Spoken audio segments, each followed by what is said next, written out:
everybody, I am doing something a little different today because the house is busy, so I'm not going to be able to film in my normal location, but we are going to talk about some news that is, extremely important to the league, and that, of course, is Nathan Rourke leaving to sign with the Jacksonville Jaguars, heading to the NFL. This, as a fan, is tough, as not only a fan of the Lions, considering what's going to happen to us potentially, but as well as the league. We probably just saw the league's best young quarterback head to the bigger league down south. And that is something where we've talked, numerous times as fans. You want your players to do well, but not so well that they're able to leave. And this was kind of one of those cases where he ended up doing so well that he got to leave. Now, for Rourke, I think it was a tough decision for him. A guy that was really invested in this team. We saw after the loss to Winnipeg in the Western Final how much it really ate him up. But at the same time, nothing against him, and I think this is the right decision for himself. You get more money. It's not taxed out of the individual income, whatever thing in Florida. You don't have it taxed to where in BC, I have no idea what the taxes are like. Probably pretty intense, and he's going to make more money.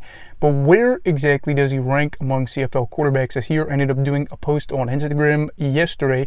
Games played, he played 10, and he ranked 10th. Completions, 255, which was 7th in the league. Attempts, 324, which was 8th. Completion percentage, 78.7%. First, and that is, the cream of the crop right there. You're almost hitting 4 out of 5 passes on average. Passing yards, 3,349. That is 6th. Passing touchdowns, 25. That is 2nd. And rushing yards, 304. That is 4th. Rushing TDs, 7th. That is 6th. And these are all, again, among the quarterbacks in the league. I counted guys like Tommy Stevens because, of course, he had a lot of rushing touchdowns, I think. But you look at this, and there's a lot of just trickle-down effects here. One, the West is weaker because you would say losing a guy like Rourke, if he was able to replicate that season, the Lions are, in a spot where it's going to be a little bit harder to possibly say they would have won 14 games, maybe something like that, had some things gone their way next year or this upcoming season, but that also means for other teams like Saskatchewan and the Elks, this is kind of a blessing. Not to say that Vernon Adams Jr. is a bad quarterback by any means, but for Edmonton, they have re-signed a lot of guys recently. They've been very busy this offseason in keeping their guys, hoping to develop. We'll see where it goes in free agency, but of course, also for Saskatchewan, maybe they're thinking, if we keep Fajardo, we have a chance at the 3 spot, and maybe they do. I don't know. Also, I think that this really does make it just a 2, team race out west for those top 2 spots. As of right now, I would say Winnipeg will probably claim the 1 seed.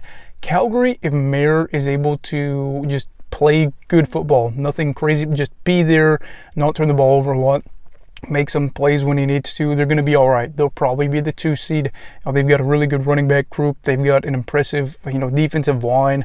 If they're able to not re-sign Ormalade, you have a linebacker group that's good. In general, the coaching's good, just top to bottom. That organization does things right. So for the 2 teams towards the top, they're probably taking a sigh of relief. And Winnipeg's probably thinking maybe their path to the Grey Cup just got easier. So there's that out west. Maybe some things are changing to where teams are like, maybe we could make the crossover considering where the West stands. But I will say, this really does open up a lot of things. But for the Lions, of course, it closes some doors. Potentially, we're going to talk about how Vernon Adams Jr. could be the guy that they need him to be. I don't know. It's going to be tough. You have some weapons. You absolutely have some weapons to work with for the Lions.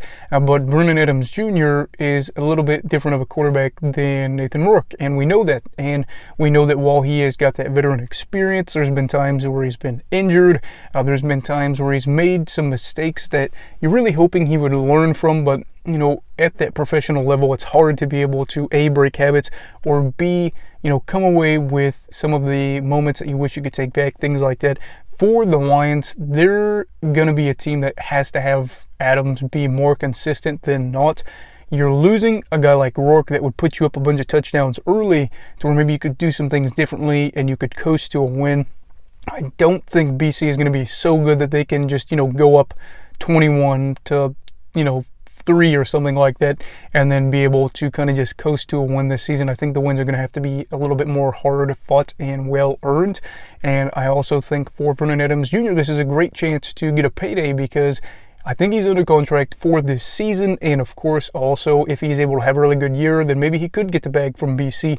I don't know. You know, this is one of those things that for Rourke as well, maybe he does get a taste of the NFL, and maybe he gets an opportunity, which would be great for him, and he could go out there and maybe thrive and make a lot of money and make the CFL look really good. Maybe, you know, something that happens, which we see a lot of times too, is maybe the guy doesn't really get his chance. I mean, he's stuck behind Trevor Lawrence, and Lawrence is a first overall pick. Jacksonville just made the playoffs. They just won a playoff game. So for Rourke, it may be a possibility that he's just the backup guy that gets to start a game or two a year if Jacksonville is able to rest Lawrence. And if so, that's okay, but maybe, just maybe, he decides, hey, you know what, I want to come back to the CFL. I made some money in the NFL, but I want a chance to start, which we know that once he got back, he would obviously get a chance to compete for a starting role. But, you know, in general, I think for the league, this is a tough day, but also something that we have to understand. If we are going to be able to keep these guys, we couldn't even keep a starter that we were going to pay as much as we could because he took a backup role in the NFL. We have to be able to grow.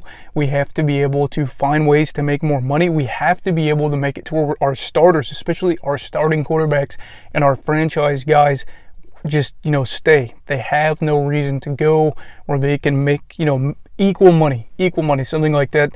But you have to find a way to be able to keep these top end guys, because these guys are the future of our leagues, and we have an incredible league. Absolutely. I will say that over and over again. I preach the fact that I love this league, but we cannot allow these guys that are our stars to, you know, end up in the NFL. I think it's a little bit harder to keep some more position players, but the quarterbacks, we have to be able to keep those up and coming guys, because as of right now, there's not a lot of young quarterbacks that I feel like are going to be stars that I see currently in the CFL. Mayer, maybe he's a good guy. Ford, people are really hopeful for. But we're seeing a lot of old starters, and that's okay. But we really want to keep this top end talent, and we'll see what happens here. But what do you think? How damaging is this for the Lions? You know, Grey Cup hopes. And do you think that Rourke will have success in the NFL? Let me know down below in the comments. Also, please make sure to like this video if you enjoyed it. Subscribe if you're new. Everybody stay safe and have a great night.